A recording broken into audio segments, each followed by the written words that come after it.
Hey and welcome to this help and tips video from me. Today I've got 9 helpful tips for advanced guitar players. This video is meant to help you if you ever reach a point where you don't know how to move forward or if you want to know how to develop even faster.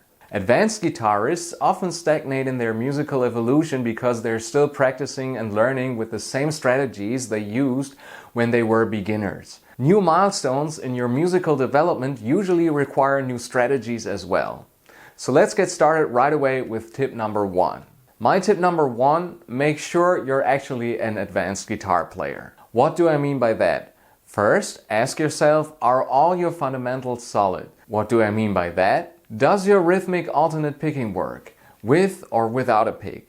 Do you understand the basics of rhythm? Meaning, can you count quarter notes, eighth notes and 16th notes cleanly, play syncopated rhythms, and can you separate the strings when you strike them so that you're emphasizing exactly the same beats that the bass and drums are playing, becoming one unit with the rhythm section? For all these topics, I can highly recommend my rhythm guitar playlist, which you can find linked up here and in the video description. Next, ask yourself whether you can pluck with and without a pick.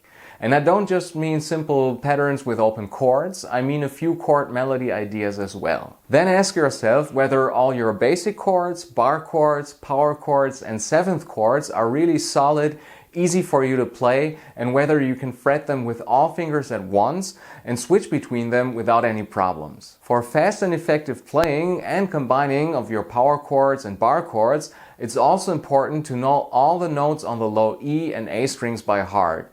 So you don't have to ask yourself in the middle of a song, where's my C sharp or where's my F sharp, for instance. That brings me to the next point. To learn the notes on the fretboard and later your scales faster, you should regularly practice saying the C major scale forward and backward at equal speed. C, D, E, F, G, A, B, C, C, B, A, G, F, E, D, C. Because once you have a few fixed points on the E and A strings where you absolutely know which note is located there, you can quickly figure out the notes before and after without always starting from the low E or A and counting your way up to the desired note. Another thing that belongs to being an advanced guitarist is a relatively well-developed ear. Meaning, can you identify chords, rhythms, and even individual instruments in professional music productions and figure them out and play them without tabs or other help? This is something you should train just as much as your technical abilities, because music should primarily come from your ear, not just from tablature, YouTube videos, and books and so on. Those are helpful tools, but an advanced guitarist ideally has the ability to figure things out independently thanks to their ear and musical understanding. If you still have deficiencies in one or more of these points, I highly recommend tackling them next as a long-term goal. And you don't need to spend all your practice time on ear training or learning the fretboard. Even just 5 to 10 minutes a day will take you far in a short amount of time. What matters here is consistency. My tip number 2, stop measuring your progress by how many songs you can play by heart. More precisely, if you only play things created by other musicians without knowing exactly what you're doing, then even after years after learning difficult songs, you're basically nothing more than a parrot that imitates others. Only very few people develop real musical understanding by simply learning more songs, riffs, or solos. They don't really understand things like tone control or how to optimize their movements during certain techniques to overcome technical weaknesses. All of that works much better if you analyze the songs, solos and licks you play right down to the smallest detail, or even faster when a good guitar teacher explains exactly what is happening in each part of a song. Only by developing your ear, your musical understanding and your technical exercises do you truly grow as a musician and continue evolving. Tip number 3, create a detailed practice plan. No matter whether you practice half an hour or 4 to 6 hours a day, bring structure into your sessions. At a certain point in your musical journey, you'll need to work on several areas at once and develop different aspects of your playing independently. With a good practice plan, there's less risk of jumping around and only practicing the same things. It also helps you set better goals, work more efficiently, and take music making more seriously. This doesn't have to feel dry or strict, But at some point, the difference becomes clear between people who just casually noodle around and those who want to turn their guitar playing into something special, or who simply want to keep growing. Without a solid plan, you quickly fall into the trap of repeating the same patterns over and over, and then you get frustrated and think you're not capable of reaching a certain level. I've put one of my old practice plans on the screen right now, one I reconstructed from memory. Here you can see that at that point in my musical journey, I tried to learn or improve as many styles as possible while also working on my musical understanding, theory, and technical exercises. In between, I always improvised so I could work on all the aspects that mattered to me at the time simultaneously. With the help of my practice plans, I almost always knew exactly what I needed to do for a certain amount of time in order to achieve a specific kind of progress. You can do something similar or simply rotate the same 3 or 4 things throughout the week. It doesn't really matter as long as you bring some structure into your practice. It prevents frustration and helps you grow faster as a musician. Tip number 4.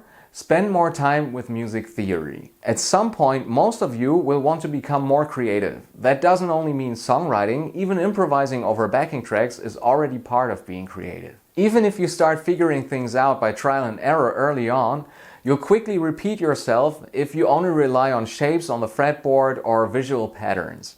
You end up playing the same ideas over and over because you once found something that worked and thought, okay, this kind of works, I'll stick with it. But even if you don't want to be creative, you learn songs much faster when you understand the theory behind them. Good improvisations and worked out solos also sound much better when you've learned scales properly, understand some harmony, know how chords are built, and so on and so forth. As a beginner, I made huge development leaps when my teacher first explained scales to me, not just the fingerings, but also harmonized scales, meaning scales as chords.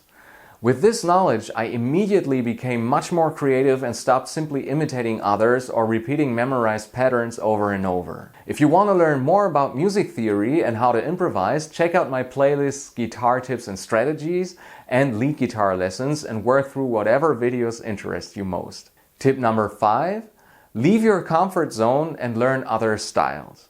Music thrives on evolution and innovation, which is why every genre today contains elements from others. Even 50 years ago, in the 70s, bands like Led Zeppelin incorporated elements of funk, blues, Far Eastern music, and folk into their songs. And even in the more conservative metal genre, a lot has changed in the last few decades, with many new influences added over time. If you incorporate other styles into your playing, you also avoid getting bored or repeating yourself musically. It also improves your interaction with other musicians because not everyone has the same influences. Even musicians who want to play the same style have had different experiences and may have explored different genres. Another benefit is that your brain stays active and challenged. Nothing is worse for your motivation than doing the same thing over and over. Many older students have told me exactly this. They came to me because they wanted new approaches for their playing. It happens to pretty much everyone eventually. You can compare it to painting. You become an artist with a larger palette of colors. You might even discover sides of yourself you didn't know, meaning genres you never explored might suddenly become interesting, helping you grow as a musician and as a person. Tip number 6. Learn to understand other musicians. How and what do bassists, drummers, and keyboard players play? This helps you see where your instrument overlaps with theirs and where the differences are. Later, you'll be much better at creating your own backing tracks and writing much better songs. Tip number 7. Start distancing yourself from your idols, slowly. What does that mean? This step should be part of your musical maturation process if you want to keep progressing over time. It doesn't mean you shouldn't like or listen to your idols anymore. It simply means that you should start exploring elsewhere. You can refer back to tip number 5 here. I can tell you many stories about great musicians. For example, Tom Morello. He realized early on that even at the first low-budget Rage Against the Machine gigs, there were guitarists in other bands who could play anything and shred incredibly fast. At that time, he still believed you should practice technical exercises for hours every day to get faster and master crazy techniques. But after a gig with 2 insanely fast shredders, something clicked for him and he started seeing his role in the band more like a DJ's role. He began imitating farm animals and creating bizarre runs and sounds with his then new whammy pedal. And yes, that band became one of the most influential bands of the 90s, and many even call Tom Morello the Hendrix of the 90s, at least in terms of innovation. Another example is Josh Homme, who once said in a video that he loves and admires Jimmy Page and Jimi Hendrix, but deliberately didn't learn to play like them or make the same music simply because it already exists and he wanted to create something unique. These days, there are unfortunately too many bands that sound just like bands that came before them, and in my opinion, they're not particularly interesting to listen to. Tip number 8, find a band, play with friends more often, or join jam sessions. Music is a special form of communication that you only truly understand once you've played with others. My foundational training, so to speak, took place at a jam session bar in Düsseldorf, where a friend and I spent every weekend from Friday to Sunday playing with other musicians. I look back on that time fondly because it was almost never about covering songs. You just went on stage, teamed up with a few people, and improvised. Back then we didn't have smartphones to record everything. I wish we had though, because some really awesome sessions happened there. Things I'd love to listen to again just to remember that time more vividly or to draw inspiration for new song ideas. That period helped me enormously and took me very far as a relatively inexperienced guitarist. It also showed me the power of music created simply by spontaneous interaction and musical communication. By playing with others, you also learn a lot about your own playing, your rhythm, how good you are with theory, whether you have a good ear and can quickly adapt to chord changes others are playing. After some time, you'll almost instinctively go in completely new directions during jam sessions simply because the communication works and all musicians are on a similar level in that regard. Another point, and this is not only my opinion but one I strongly believe, even the best living room guitarist is often not as musically interesting as an experienced band or session guitarist who has been around and played with many people. Music lives through communication, and experience in that area is irreplaceable. And finally, my tip number 9, teach other guitarists. You should only do this once you've followed the previous tips and have played for a few years. Explaining things you've already learned deepens your own understanding. When I started teaching my first students after 3 years, I quickly realized how important it is to count everything out and deal more deeply with rhythm. You can often see this in my videos as well. When I explain a song or an exercise, I always go very deeply into the rhythm because understanding how everything fits rhythmically prevents you from having to relearn things over and over again. This brings me to the next point. When teaching others, you often have to look at material you already know from a completely different angle. You also learn a lot about your own strengths and weaknesses. And lastly, once you get more experienced with teaching, you can earn a bit of money with it. But start small, teach a few friends or people who are just interested for free and grow into it. Try to grow into teaching. I've heard from many teachers who had no relationship with their students, frustrated them, and basically just took their money. That can usually be avoided with experience and the necessary competence, which you can only develop over time. Alright, that's it for my tips. I hope I could give you some new ideas you can try out. If you enjoyed the video, I'd appreciate likes, new subscriptions, and some comments. I wish you a great time and hope to see you in the next video. See you soon. Bye.